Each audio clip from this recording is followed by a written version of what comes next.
Chapter 11. Paris. For the next 30 years, the Duke and Duchess lived in Paris. They gave parties and traveled round the world, but they never went back to Buckingham Palace. When King George died in 1952 and Queen Mary died in 1961, Edward returned to Windsor for a few days. But Wallis stayed in France. "It's your family," she said. "Not mine." But then, in 1966, the Duke and Duchess met Queen Elizabeth, the daughter of King George, at a small party in London. After 30 long years it was time to forget the past. Elizabeth kissed the Duchess and touched her arm. Then she turned to the Duke and said, "Wallis is so beautiful, uncle. I think you are a lucky man."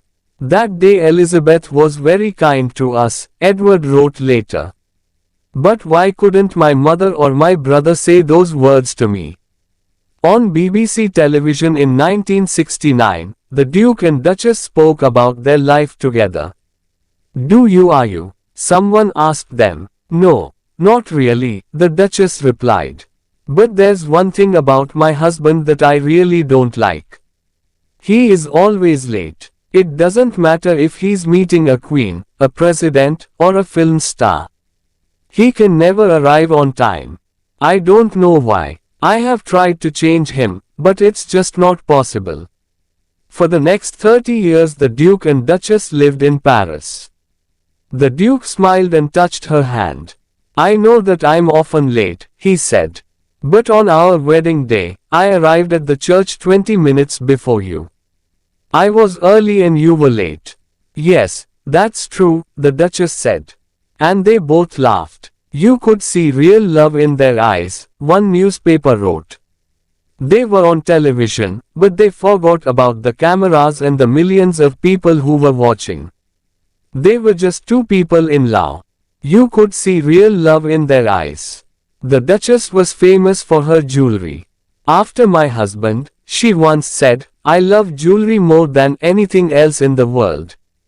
And after 35 years with the Duke she had hundreds of pieces, which came from all over the world. "I have never met a more beautiful woman than Wallis," Edward wrote, "and I love giving her presents.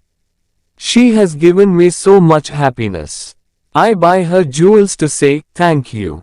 In May 1972, the Duke became ill. When the doctor arrived, he listened to Edward's heart and then said, "How many cigarettes do you have a day, sir?" "About 40 or 50, the Duke replied. "But please don't ask me to stop. I've smoked for 60 years and I cannot change now." That night Edward called Wallis into the room. "I feel very tired," he said. "And I'm afraid. I love you. I have been very happy with you, and you have been a wonderful wife. When I die, I want you to take my body back to Windsor. Will you do that for me?" "Yes, of course," she said. And they both began to cry. The Duke of Windsor died 1 hour later with Wallis by his side. 3 days later, a blue aeroplane arrived in Paris.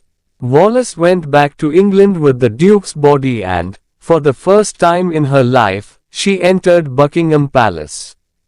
A week later, the Duchess returned to France, and for the next 14 years she lived alone in Paris. The big house was dark. The doors were locked and she did not go out. In the afternoons, she sat in the dining room with Edward's love letters. "They were so beautiful," she said. The Duchess with Queen Elizabeth II at Buckingham Palace after Edward's death. "I read them again and again. But then, in 1986, Wallis became ill. She went to a small hospital near the house, and a few days later she died. Without Edward," she once wrote, "my life was empty." She was buried in England next to her husband at Windsor. "It's a strange thing," one newspaper wrote. When they were alive, the Duke and Duchess could never live in Britain. It was only in death that they could be there together.